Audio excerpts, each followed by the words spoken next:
नमस्कार। अमेरिका के एक फंड, हेज फंड, जो कि बड़ी अच्छी एनालिसिस देता है, उसके billionaire George Soros. Hedge fund अपने आप में नामी है और उसके उसकी एनालिसिस बहुत अच्छी होती है। जॉर्ज सोरोस उसके चीफ हैं। जॉर्ज सोरोस ने वार्न किया है सारी दुनिया के इन्वेस्टर्स को कि अभी चाइना से बच के रहें। चाइना में इन्वेस्टमेंट डेंजरस है, चाइना में इन्वेस्टमेंट दिक्कत कर सकती है। हालांकि यहाँ बताना ये ज़रूरी है कि पहली बार इतिहास में चाइना का जो जीडीपी है, चाइना की जीडीपी वो यूरोपियन यूनियन की जीडीपी से ऊपर गई है, पहली बार।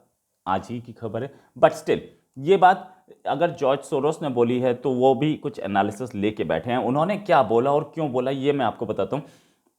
उन्होंने बोला कि रियल एस्टेट जो बूम था वो अभी एक बड़े बैंक के साथ खत्म हो गया चाइना में।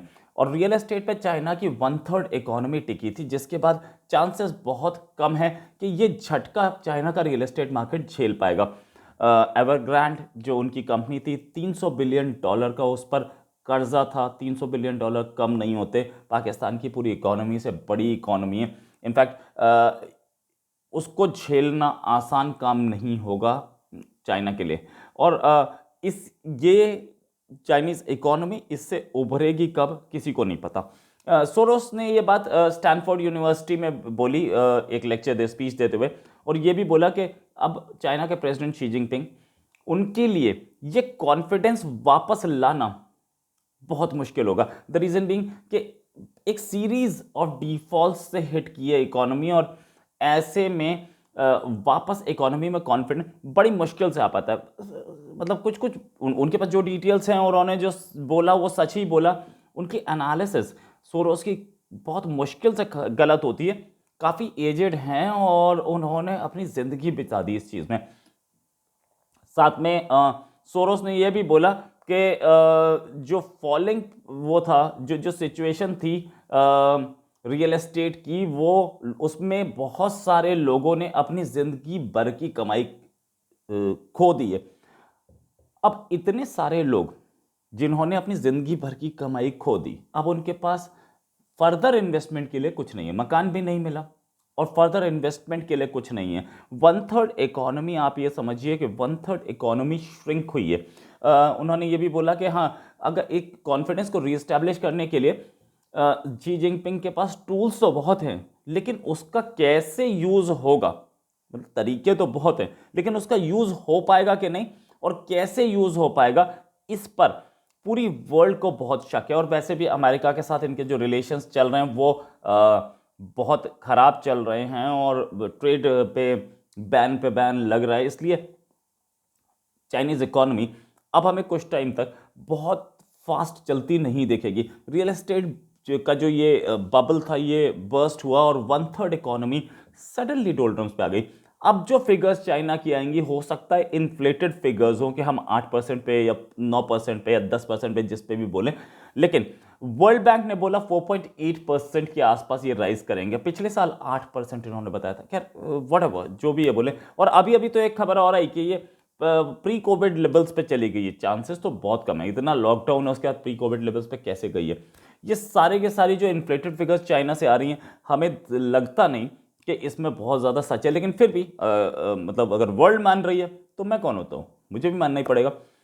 जहाँ तक चाइना के रियल एस्टेट बूम की बात है, वहाँ पे इन्होंने जॉर्ज सोरोस ने बोला कि ये एक अनसस्टेनेबल मॉडल पे चल रहा था, जहां लोकल गवर्नमेंट्स एनकरेज कर रही थी अपने लोगों को बल्क इन्वेस्टमेंट करने के लिए प्रॉपर्टी में। लोकल गवर्नमेंट्स की एक खबर और आई है। लोकल गवर्नमेंट मतलब स्टेट गवर्नमेंट्स, और स्टेट गवर्नमेंट्स की एक खबर और आई है, वो ये है कि $8 बिलियन का कर्जा है उन पर। $8 बिलियन का लोकल गवर्नमेंट्स पे कर्जा है इस समय।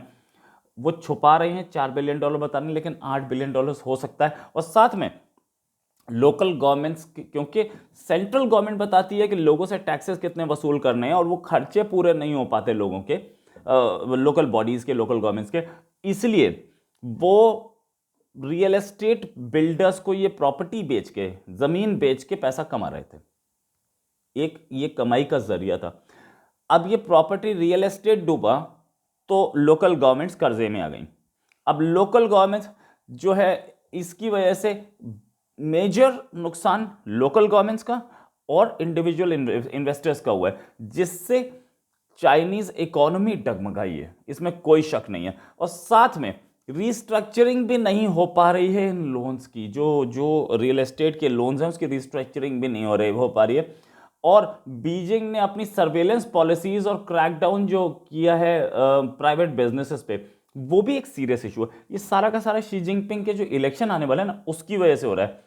खैर, इन्होंने ये बोला कि चाइनीज इकोनॉमी में अब इतना बड़ा क्राइसिस है कि उधर इन्वेस्टमेंट अभी ठीक नहीं है, क्योंकि आगे आने वाले कई सालों तक हमें इन्वेस्टमेंट के रिटर्न्स देखने के चांसेस कम हैं।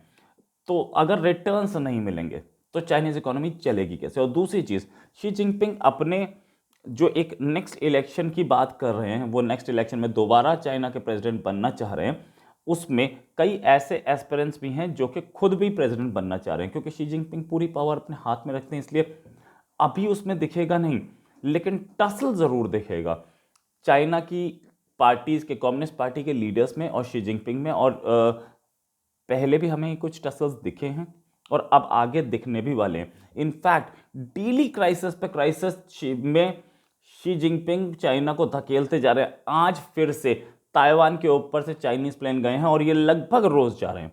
तो हर जगह क्राइसिस दिखा करके अपनी पोजीशन वो कंसोलिडेट करना चाह रहे हैं, जैसे कि माओ जेडुंग ने किया था। लेकिन माओ जेडुंग इसको ज़्यादा दिन सस्टेन नहीं कर पाए थे, क्योंकि कितने दिन वो क्राइसिस दिखा सकते हैं, कितने दिन दिखा सकते हैं कि हमारे देश को खतरा है और हमारी नेशनलिज्म बहुत ज़रूरी है और मैं ज़रूरी हूँ। अगर एक और शी जिनपिंग को वो मिल गया, एक्सटेंशन मिल गया 5 साल का, और वैसे तो कॉन्स्टिट्यूशन में ये लिखा था कि 10 साल से ऊपर कोई नहीं जाएगा, लेकिन इन्होंने उसके लिए कॉन्स्टिट्यूशन भी चेंज किया। अब रूल्स चेंज कर दिए तो वो चाह ही रहे होंगे, रूल्स अपने लिए ही चेंज किए थे ऑफकोर्स। और अगर वो एक और 5 ईयर के टर्म के लिए जाते हैं तो सिचुएशन और बिगड़ेगी। कम्युनिस्ट पार्टी में कुछ लोग रिवोल्ट कर सकते हैं, कॉन्स्पिरेसीज हो सकती हैं, और उस कॉन्स्पिरेसी से चाइना ही डिस्टेबलाइज होगा और कोई नहीं होगा। और ऐसे डिस्टेबलाइज या ऐसे इनसिक्योर एटमॉस्फेयर में बिजनेसेस क्या चल पाएंगे? इंफॉर्मेशन वॉरफेयर किस लेवल पे रहेगी? क्या इंफॉर्मेशन अफवाहों का दौर कैसा रहेगा?